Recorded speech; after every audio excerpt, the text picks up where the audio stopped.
We are in the city of love, lights, and, well, expectations. We've all seen the movies, the postcards, the perfectly curated Instagram feeds, but what is it really like to spend a day navigating this iconic city? Today we're going beyond the cliches. We'll find mind-blowing architecture, delicious food, unexpected disappointments, and the absolute best views. So grab your croissant because we're diving into a full Parisian day, uncensored. We'll give you honest reviews and of course tell you exactly how much it all cost. Hey, we've just stepped off the metro here in Seine and now we are literally on an island in the middle of the Seine River. Here we are at Sainte-Chapelle. This place is pure magic. If it weren't for these massive queues, you might walk straight past it, but step inside and prepare to have your mind blown. Down there is where you'll have to be if you don't have a ticket. They do the queues here by 30-minute slots. So ours are the half an hour slots, or the halfway past the hour slots. The queue next to us is the on the hour slots. So we've been here now for 20 minutes and we haven't moved. There's no one here giving you any sort of information. We spent over 30 minutes waiting in the queue, but then at last. Security check here first though, I think, so I'll turn my camera off. You still have to join another queue for them to check your tickets. Tickets are 13 euros each, and for adults, kids under 18 are free. This is just the gift shop part over here. So the stained glass windows in this chapel are over 700 years old. In fact, we worked out standing in the queue that this year the chapel will be 777 years old.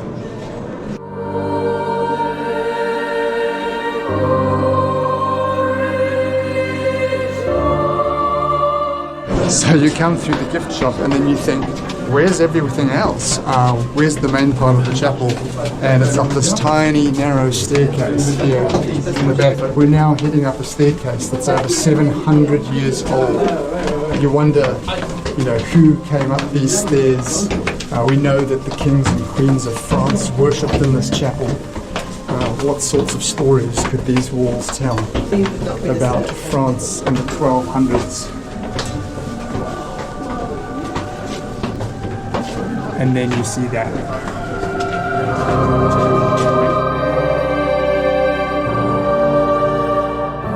This isn't just glass. It's 15 vast, towering windows depicting over 1,000 biblical scenes. It's like standing inside a jewel box. Built in the 13th century by King Louis IX to house a relic believed by Roman Catholics to be Christ's crown of thorns, it's a testament to Gothic artistry. Even amidst the crowds, the light here creates a mind-blowingly beautiful experience, a must-see. When you come out of Sainte-Chapelle, it's only about a 5-minute walk here on the same Île de la Cité, the island of the city if you like, down to Notre Dame. So there it is, the Notre Dame de Paris. It's very busy here, and with crowds come opportunists. We saw several scammers and touts, so keep your eyes open. You can also take a seat here and just observe the amazing building and watch the people going by. But it's incredible to see the Notre Dame just 6 years after the devastating fire, almost completely restored. There is the river Seine, or Seine, and we're crossing over it. Look at the views down there. Beautiful. What for bicycles? Don't get run over. Incredibly beautiful views down there. Look at the barge, the old buildings, walkway here along the river. It is quite beautiful. Here we are at our next stop. We've got the Notre Dame de Paris just over there, and now we are at the Shakespeare and Company antique bookstore. There's a queue to get in because obviously it's a relatively small bookstore, and you have to wait your turn. They can only let a certain number of people in at a time. So we were actually quite disappointed with the Shakespeare and Company bookstore. If you're going there expecting to see antique books, that's not what you're going to see. All the books that are for sale are new print books. There is a reading room upstairs with some older books. It's typical of sort of like the intellectuals that you might have thought of Paris of the 50s and 60s. So lots of sort of socialism, Marxist ideas. If that's your thing, good luck to you. Hasn't worked anywhere in the world. But that's the sort of thing that you'll see there in terms of the older books.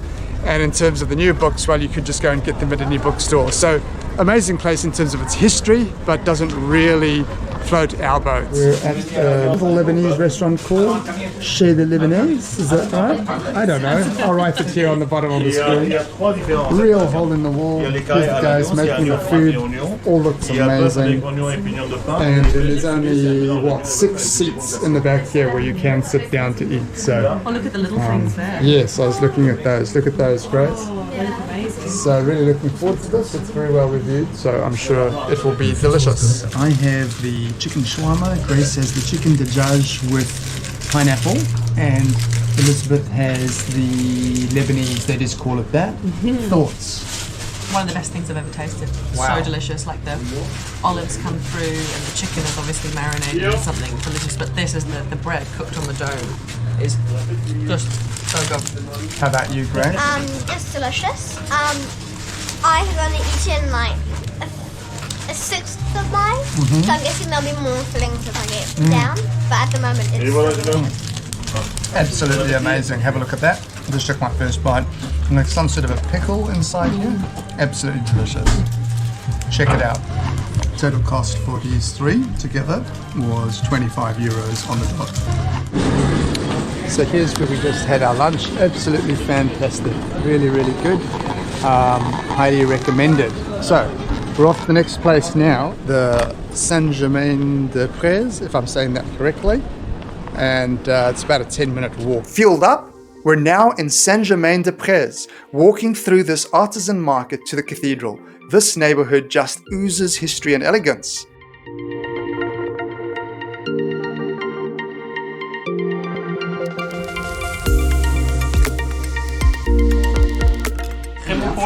Thank you.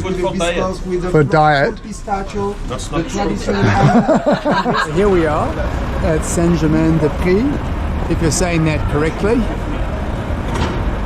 Beautiful old church. So let's go and check it out together. Founded in 588, the Abbey was destroyed by Vikings and then rebuilt in the 11th century, making it the oldest church in Paris. Entrance is free. You're allowed to film inside the church if you're discreet. This is a place of worship, so be quiet and keep out of the faces of those here to pray. They happened to be playing the organ when we were there, which gave it a very authentic feel. With the light streaming in through the stained glass windows, it was a special experience.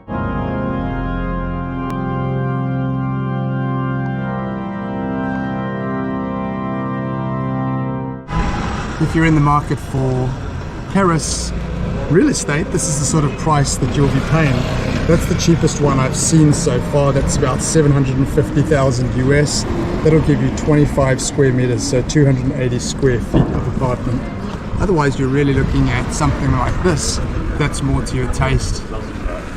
3,500 square feet for 13 million New Zealand dollars. But in this gorgeous part of town, every corner has a story. It's a place to simply wander and soak it all in. No wonder apartments are $8 million a pop. So here we are at the Jardin de Luxembourg, just taking a walk with our security detail.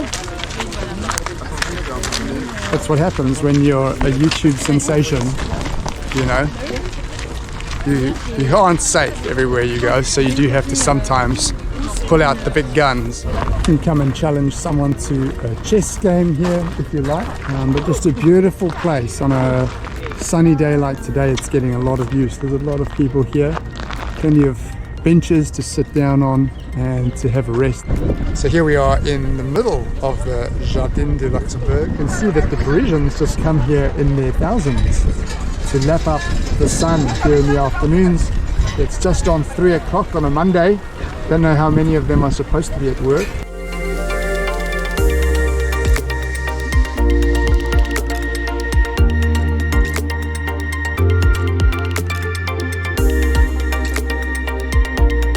We're now just wandering the streets of Paris. Have a look at the beauty of the buildings you see everywhere you look. Well, we've almost made it to the Montparnasse tower that we're going to see, but just amazing. You just walk down street after street after street like this. You may well be able to see the tower from around this corner over here. Oh, look at that. Every corner you come around, you see something beautiful.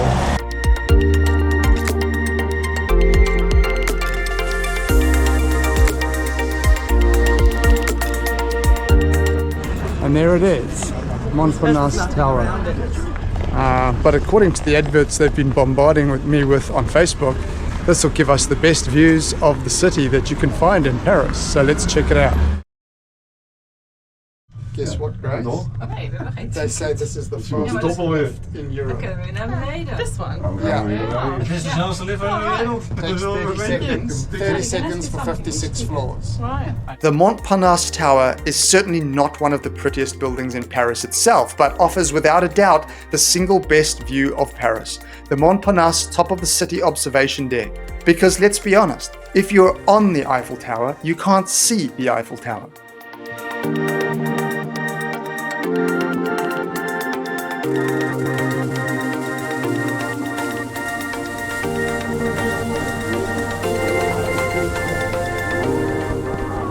Grace is super excited to show us views of the Eiffel Tower from here. So let's go and have a look. Wow, there it is.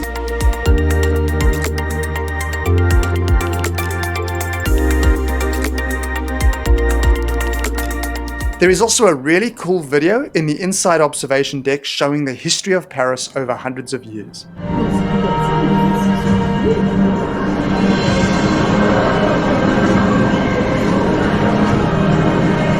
But we almost missed out on the coolest part of the tower, the outdoor observation deck, which is really badly signposted.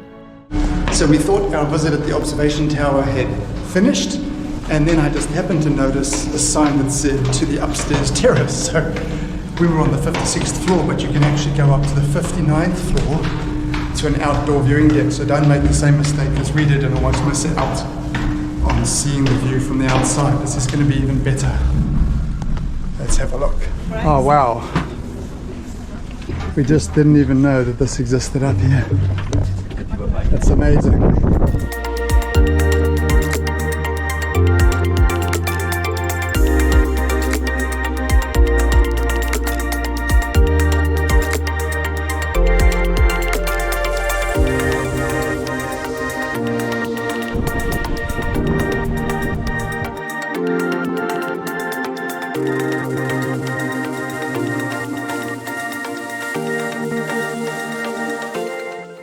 But it's time to jump on the subway and head to our last stop of the day, up close and personal with the Eiffel Tower.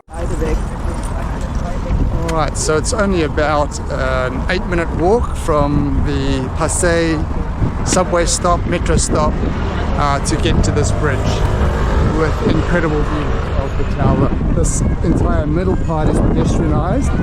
It's not nearly as busy as I thought it would be actually, so we'll be able to get good photos here, I think. No trip to Paris is complete without getting up close and personal with the Iron Lady herself. Yes, it's cliche, but there's a reason it's such a symbol of the city, and on a beautiful sunny day, standing beneath the Eiffel Tower is just, well, wonderful. It's an icon for a reason.